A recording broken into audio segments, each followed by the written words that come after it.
Good morning, wrestling fans, and welcome to PWR Today. The man they call me, Linda K. It's what day is this? It's Tuesday, December 28th, 2021. Linda, how are you doing this fine, crisp morning? It is very crisp, and I'm doing tremendous as always. Just anticipating the end of the year, just nearing closer and closer. Are you a big New Year's Eve fan?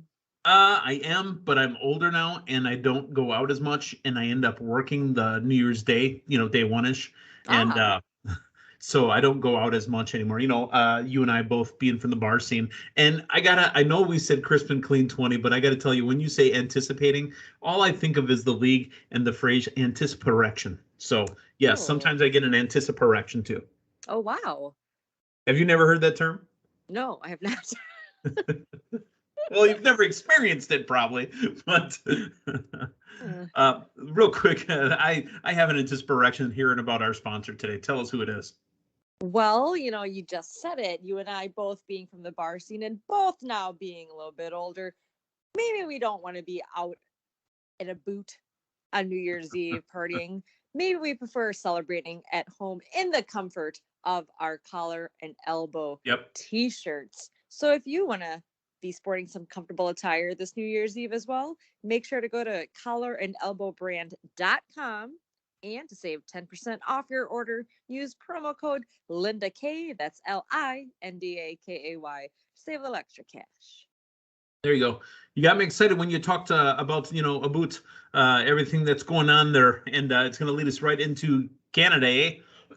Canadian news from WWE. They will not be returning to Canada. Matthew and I believe, talked about it last week, how everything professional sports-wise and indoor venue-wise was going down to 50% in Canada due to the rise in positive reactions to what's going on. And WWE says, you know what, the show in Toronto is done. They are canceling the show. They're rescheduling for Saturday, March 26th as part of the Road to WrestleMania tour. Tickets will be honored for that show that were already purchased, and they will resell more tickets, but they're not playing games anymore. The Road to WrestleMania tour will be happening March 26th. The last show that was held in Canada was February 24th, 2020. You mean with WWE? With WWE, that was the last time they were in the country.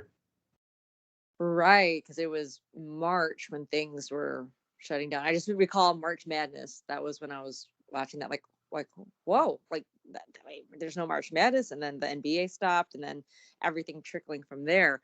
I'm curious if numbers are still high in Toronto. Will this Road to WrestleMania show get pushed back again? Possibly. But maybe not, because here's the thing, kind of leading us into our next news item. WWE kind of going a different path with COVID-19 testing on the main roster. They're taking measures the opposite way within NXT. It was noted that the WWE Performance Center talents were told the past weekend they no longer have to undergo the twice weekly COVID-19 testing that was previously mandatory. So, Linda, me being the facetious or maybe the skeptical person that I am, you know what that sounds like to me? We're not losing WrestleMania. We're not going to have to declare to people that we're losing all these people to COVID-19 positive tests. So you know what? We're not going to test. That's how it sounds to me. But if someone tests positive, they still aren't. Who would test them? What talent would get tested if it's not required? That is true. Unless they're just physically feeling ill. I see. Right. So here's another quote. It was also revealed that WWE main roster talents received an email informing them that weekly coronavirus testing is not required. There's no word on if there's a vaccine stipulation added to that ruling, but we will keep you updated. The new COVID testing ruling does not sit well with several people within WWE because of how the company is already shorthanded this week due to several positive tests. Now, I understand that the people that feel they may become symptomatic are not happy that the asymptomatic people might be just hanging around, not getting tested, and just might be having it, and it might be going around again. I mean, there's really two lanes to this thing here. So, it's damned if you do, damned if you don't. Right now, if you want to keep things rolling, can I soapbox it real quick here? Yeah. Let's go back to 2019, December 2019, when Damian Nelson brought the coronavirus from China. Oh. Kidding, Damian, we love you. You went Oh my silent there for a goodness. second because I said it in all seriousness. Damien, we're kidding. But the joke was that Damien left China right as this China virus came over. Do you know Oh what man. really helps keep you safe? Do Distancing tell. and washing your hands and not sneezing on people. That's literally what you need to do. Yeah. That's Yeah. it. Hmm. I understand that they're grappling in the ring, and you got, the referees, the wrestlers, the close proximity of the fans. If you feel uncomfortable, just like they did with the NFL last year, elect to stand out, like they did with MLB. Elect to just stay home. That's cool. Right. We got you. Yeah. To one's own. All right. So, going from some not so positive health news to very positive health news. New Year's Smash, Wednesday, December 29th, 8 Eastern, 7 Central on TNT. The return of, by God, it's good old Jim Ross. Jim Ross went through 30 treatments for his skin cancer, 30 rounds of radiation, Oh, and wow. Jim Ross is back. Wow, that is excellent news. I know last week on AEW they were mentioning his return, so that is just so great to hear. And while the guys have been, holding it down without JR at Yeah. commentary, this will be so great to hear him back. But also, most importantly, his health, and that's great Yes. to hear. And hopefully, things continue to go I'm positive with not him. laughing There. at the JR stuff. It's just that with JR helping call the matches, we might have one or two less suicidos. Oh goodness. That's where the snicker came in, folks. I'm sorry. I'm thinking about, well, I mean, if Jim Ross is calling, that means Excalibur doesn't have to say it's a Sudacito so often. Eh, he's still there though. He's still there. But JR, we're happy to hear you back. And the irony and really the blessing of this is, we always call JR Oklahoma a boomer sooner, right? He Mhm. really actually lives in Jacksonville now. Since life has changed for him, he actually calls Jacksonville home, and the show is from Daly's Place, home of the Jacksonville Jaguars and AEW. So it just makes perfect sense for JR to come back to the show Yes, that is even more tremendous. Everything because he's in just got to drive Jacksonville. over to the building, call a couple matches, and go home. Exactly. Good old JR. Happy to hear. All right, let's talk about a little bit of Raw last night. We kind of set you up yesterday saying, with the missing talents from the Boxing Day, the MSG, post Christmas Day show that they do every year. What was Raw going to look like? And we saw what happened. 3 of the 4 talents that were supposed to be in the main event for day one on the Raw side were not in the building. Now, we saw 2 of the 3 via video. Where was Bobby Lashley? Maybe he didn't have enough time to submit a promo from home, or maybe he unfortunately maybe was not feeling Maybe he's not feeling well. well either. I Hmm. understand that too. But we had MVP come out and cover him. So, and that's kind of the word that you and I had pre-taping here when we said, what we saw and cover. They have to cover their asses because not only did they trim, how many talents over the last year, now they're out because of illness. I wonder what the show would have looked like if they wouldn't have fired everybody. Yeah, we did get the video messages, so that was cool to help move things along. And I mean, I don't want to jump too far into here, but KO playing along with it as Yeah. well, and that made it funny. I mean, if you want to bring some light to what's going on, but Right. like the women's thing was a package. I was hoping to have seen something, or Do we Bianca have a and women's Becky. match last night, with the exception of the 24/7 champ? Just the mixed tag is what I recall. There really wasn't. I know they had that piece showing Liv, but she wasn't Yeah. there. Becky, Bianca, Right. kind of makes sense We as got to to assume why. that Becky's staying home too, just in case. Right. Okay. Well, let's talk about Raw from last night. Randy. Hey, Randy. It's time for the finals of the Arcade Tournament, Randy.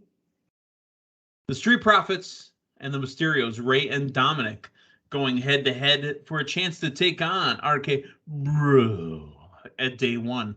Linda, this was a good match. A lot of false finishes. I tell you, Montez Ford can get some air. Oh yeah.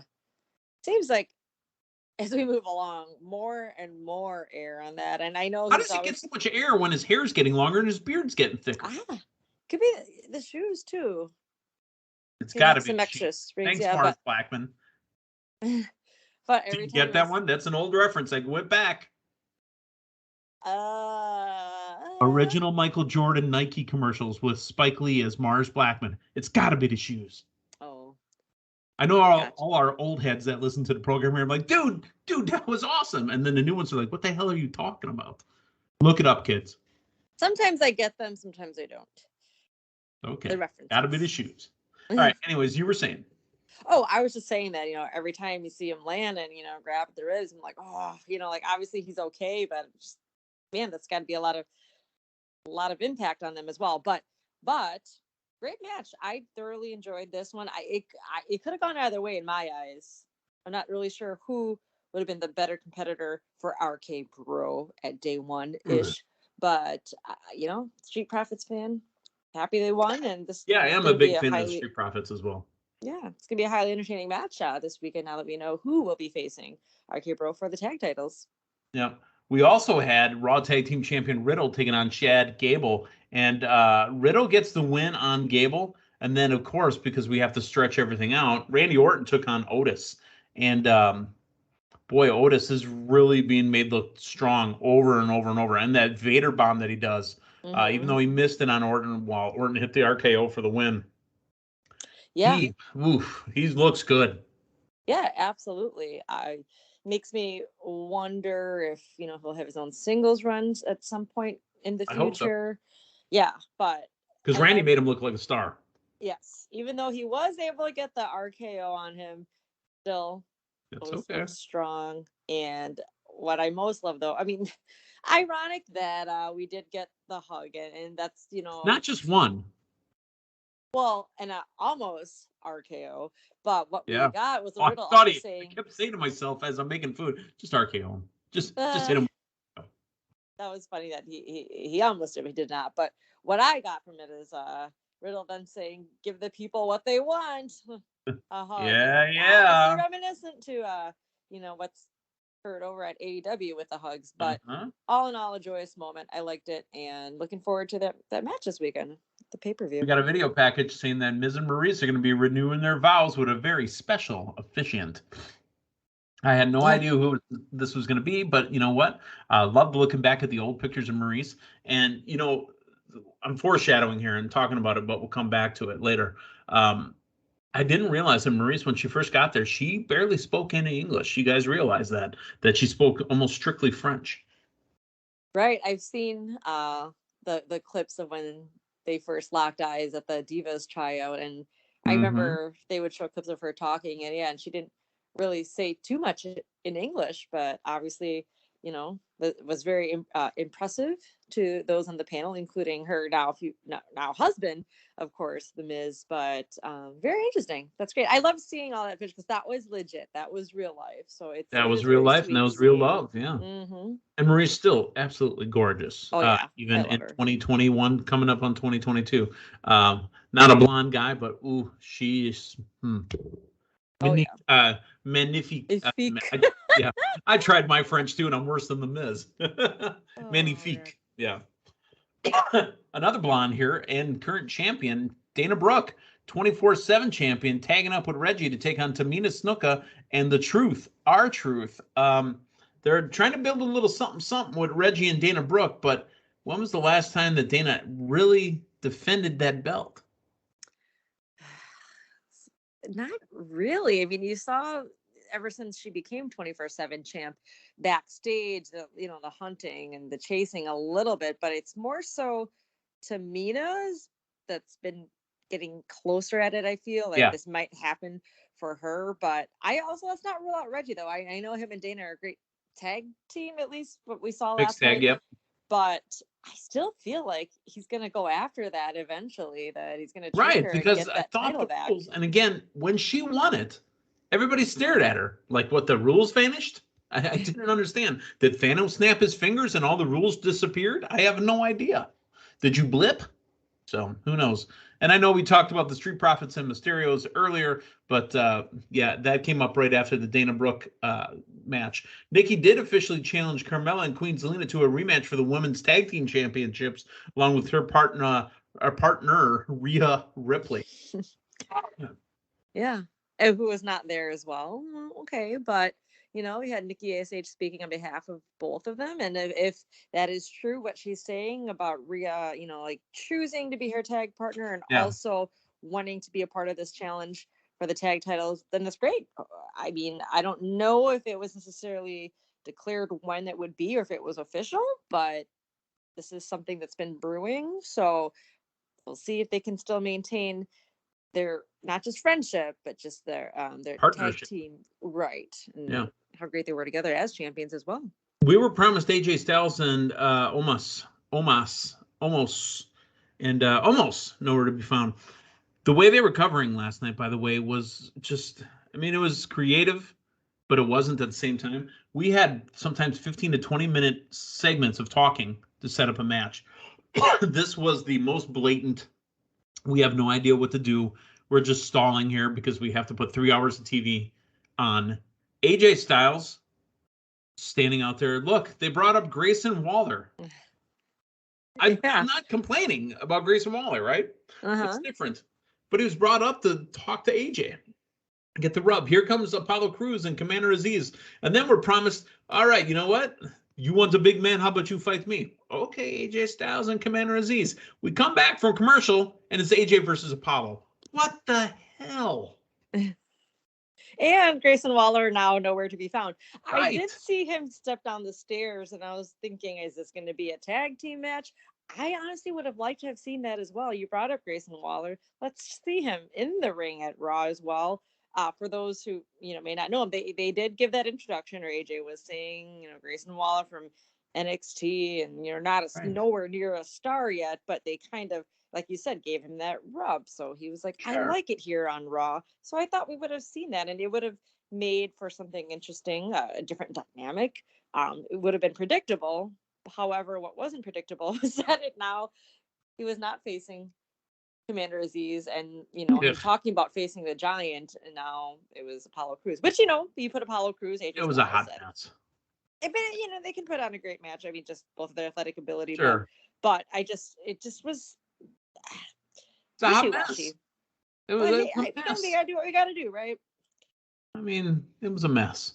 Now, Seth Rollins checked in on camera, and he let everybody know that Kevin Owens taking credit for what happened to Bobby Lashley. Cool, I'm in a given mood. You can have all the credit you want, but at day one, I'll be taking the title. Rollins goes on about being revolutionary and a visionary, and just keeps laughing. So I swear I heard the baby crying in the background. That's probably why Becky was at home too, because while Seth had to do the video, Becky's over there, changing diapers, Huggies, whatever they're using. So I was kind of trying to listen in to see if Seth and Big E both had a cold.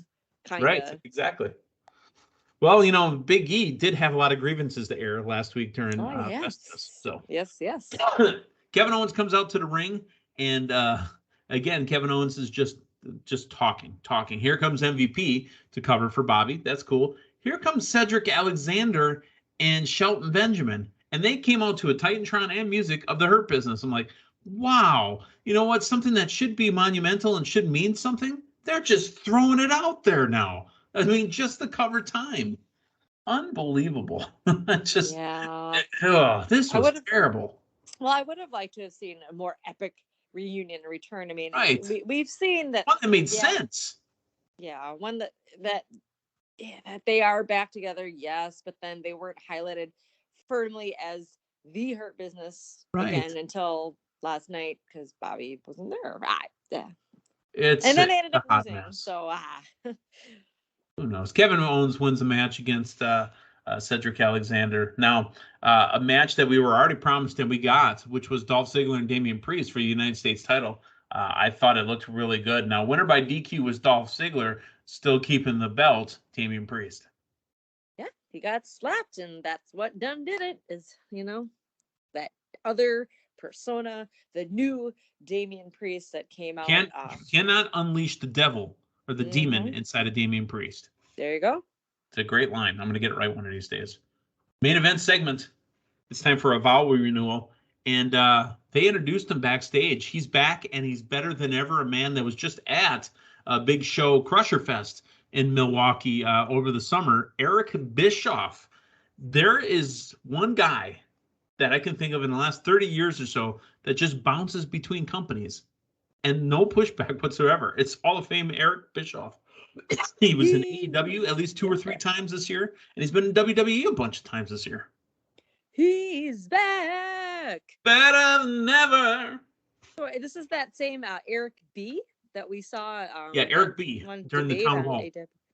Oh, yes, yes. So great to see Eric Bischoff, especially, as you said, just recently in town here in Milwaukee at Crusher Fest. And I was elated to see him there, and also brought me back to Crusher Fest, where I got to introduce the WWE Hall of Famer, Eric Bischoff, and former, obviously AWA, superstar. But that being said, he looked great. And it was nice of how he explained why he was there, I should say. Because and why he could be there. Yeah. Right. He's been a part of several past WWE weddings. Matter of fact, he was probably part of one of my favorites, where he goes, it's time. It's about 3 minutes too long. And he starts peeling off the prosthetic face during the Chuck and Billy wedding. And then here comes 3-minute warning. That was absolutely fantastic. Oh, man. Because remember, he was the Raw general manager. I think Stephanie was the SmackDown general manager. Tremendous. Okay, so Eric, during the announcement of the vows, and Miz tried in French, and it just didn't work. So Mike, put it in English again, please. He goes, all right, you know what? You guys know what's going to happen next. You think you know me. Here comes Edge. And I was a little disappointed because I felt, again, that they keep setting it up for Beth to come in and do a run-in on Maurice. Right, when they were talking about true love. Right. Right. I that would have been perfect. That would have been a great transition and another addition to the evening that was already changed, had to be changed throughout. And I mean, when Beth comes back, maybe Adam Edge has to stay home with the kids too. Maybe they can get their friends that came over to help, during the Seth Rollins things. They'll watch the kids for a while too. Maybe mom, dad. I mean, I don't know. But long and short of it is that a dark brood drop happened in the ring, because Edge says, you weren't expecting a white wedding, were you? And then boom, drops with the black brood from the ceiling. They can't call it blood because, well, it's USA and it's PG-13 and it's a brood bath. Right. So that was a little like, I got to see blood and have a Carrie type moment, but no, still all in all, once you mentioned that, I'm like, that makes sense. And I was waiting to see what color goop was going to come from the ceiling. I'm going to drop my goop on you. Yeah. That was a wild weekend once I had when I was 20. Oh, sorry, never mind. Yes. But hey, you know what? That was tremendous. I loved the exchange that Ms. Maurice had. You really weren't sure. I mean, based off her expression too, is she going to announce something different? I wasn't really sure where that was going to go. But then obviously, it was going well for the two of them. For that dress to ruin. I mean, because there's no saving that dress. That dress is done. Yeah. But can we talk about the Miz almost tripping into the ring? Because that was something Edge brought up as well. And whoa, don't fall. Funny. That's going to be a funny ha-ha moment. I wonder if you set it up, because, I mean, it was a good moment. I liked it. I think I feel like that was the actual trip.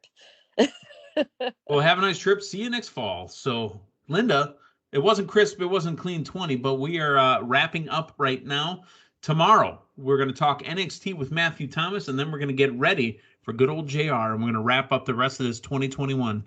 Linda, thank you for stopping by. We'll talk to Matthew tomorrow. So long, everyone.